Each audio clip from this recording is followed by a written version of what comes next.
अस्सलामु अलैकुम वरहमतुल्लाहि वबरकातुहू। दोस्तों, अज मां अवां जे साम्हूं बेज पागारा पीर नेटवर्क मते एक नए वीडियो के साथ हाजिर आया। ज़िक्र जी फजीलत बाब पहिरियों पार्ट नंबर 4, जैमें पीस सरदार रहबर रोज़े धनी रहमतुल्लाह अलैह जो जमायत सगोरी के ज़िक्र मुबारक दिनों आए, उन जे बारे में पीस सरदार रहबर रोज़े धनी रहमतुल्लाह अलैह किते सख्त अल्फाजन में मुरीदन के फरमायो आए त जेको ब टाइम ज़िक्र कंदो आए ए जेको न कंदो आए वो मुझो मुरीद न आए। कि हमेशा वाज़ बयान तकरीरन बुधंदा आहियूं। अज अवां जे साम्हूं मलफूज़ात आए ऐं अवे इनके गौर सां सुनो ऐं ॿुधो। पीस सरदार जी मलफूज़ात आए, मलफूज़ात न बल्कि पीस सरदार जा उहे मुबारक अल्फाज आहिनि जेके पंहिंजे ज़ुबान पाक सां निकिरियल आहिनि मलफूज़ात शरीफ़ जी शकल में।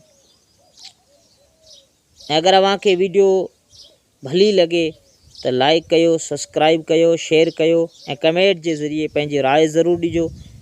अगर कोई गलती हुजे तो इस्लाह ज़रूर कजो। नकुल मुबारक 10 खलीफ़ा महमूद रहमतुल्लाह अलैह जामे मलफूज़ात चवे तो हेकर पाण हिन फ़कीर जी दावत ते ॾींहं खड़े में तशरीफ़ फरमा थिया हुआ, पोइ ज़ियारत कराइण लाइ अंदर असांजे घर में कदम रंज फरमायूं। खलीफ़ो महमूद रहमतुल्लाह अलैह फरमाए तो असांजे घर में पीर सिंह सरदार रहबर रोज़े धनी रहमतुल्लाह अलैह तशरीफ़ फरमा थिया ऐं ज़ियारत जो शर्फ़ बख्शायूं ऐं असांजे घर में कदम मुबारक रंज फरमायूं। उते शहर में आस पास जूं ज़ालूं मुरीदियाणियूं घणियूं अची गॾु थियूं हुयूं।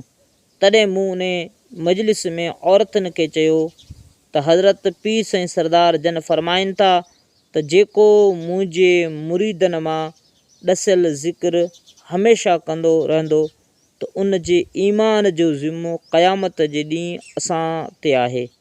सुभान अल्लाह। पीर सिंह सरदार जे ख़लीफ़े फरमाए त पीर सिंह सरदार हमेशा फरमाइनि था त जेको मुंहिंजो मुरीद 2 टाइम जो ॾिनल ज़िक्र कंदो आहे त क़यामत जे ॾींहुं मैदान महशर में उन जो ज़िम्मो मुंहिंजे हवाले आहे, असां ते आहे। पोइ पाण पंहिंजी ज़ियारत मुबारक सां पंहिंजी ज़ुबान मुबारक सां 3 भेरा मोटाए फरमायूं त जेको ॾसियल ज़िक्र हमेशा कंदो रहंदो त क़यामत जे ॾींहुं संदसि ईमान जो ज़िम्मेवारी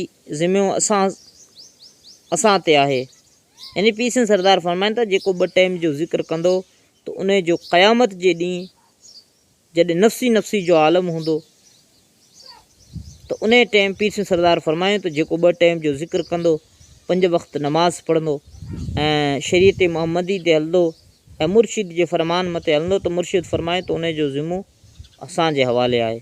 ऐं पोइ पाण बहितरीन अल्फाज़न में फरमायूं त जेको ज़िक्र न कंदो तो उहो असांजो मुरीद न आहे। ये अवां पाण वीडियो जे अंदर ॾिसी रहिया आहियो त हीअ मलफूज़ात शरीफ़ आहे। फरमाए जेको ज़िक्र न कंदो तो उहो असांजो मुरीद न आहे। हीअ मलफूज़ात शरीफ़ आहे। ऐं ॾिसो इन मलफूज़ात शरीफ़ ऐं बाब 1 ऐं ज़िक्र जी फज़ीलत ऐं मलफूज़ात शरीफ़ जी सफ़ा नंबर अवां खे ॾेखारियूं। सफ़ा नंबर 28 जिल्द अवल मलफूज़ात शरीफ़ जो पहिरियों हिस्सो आहे। उन में इहो नकुल मुबारक आहे ऐं फरमाइनि था जेको ज़िक्र नथो करे उहो मुंहिंजो मुरीद न आहे। त फ़कीरो पीर सिंह सरदार जा सच्चा आशिको हमेशा ज़िक्र जी पाबंदी सां कयो ऐं मुर्शिद करीम जी नक्श कदम ते हलण जी कोशिशि कयो। त केतिरो सख़्तु अल्फाज़नि में मुर्शिद जो फरमान आहे त फ़कीरो ज़िक्र न कंदो त उहो मुंहिंजो मुरीद न आहे। त जेतिरो थी सघे मुर्शिद करीम जो ज़िक्र पाबंदी सां कयो। हिन वीडियो के आख़िर ताणी ऐं ॾिसजो, हमेशा हिन वीडियो के शेयर कजो ऐं हीअ चैनल पंहिंजो बेज पागारा पीर नेटवर्क आहे त इंशाअल्लाह ज़्यादा से ज़्यादा वीडियो मुर्शिद करीम जी मलफूज़ात सां पीर सिंह सरदार तजुरधणी रहमतुल्लाह अलैह जी ख़ज़ाइनतुल मारिफ़त जेके मलफ़ूज़ात आहे उन मलफ़ूज़ात सां बि हमेशह अवां जे साम्हूं वीडियो रखंदा आहियूं। अवां वीडियो शेयर कजो, लाइक कजो त असांखे इहो पतो पवे त जमायत सगोरी मलफ़ूज़ात शरीफ़ मुर्शिद जे फ़रमान सुनण जो शौक़ु ऐं जज़्बो रखे थी। अस्सलामु अलैकुम।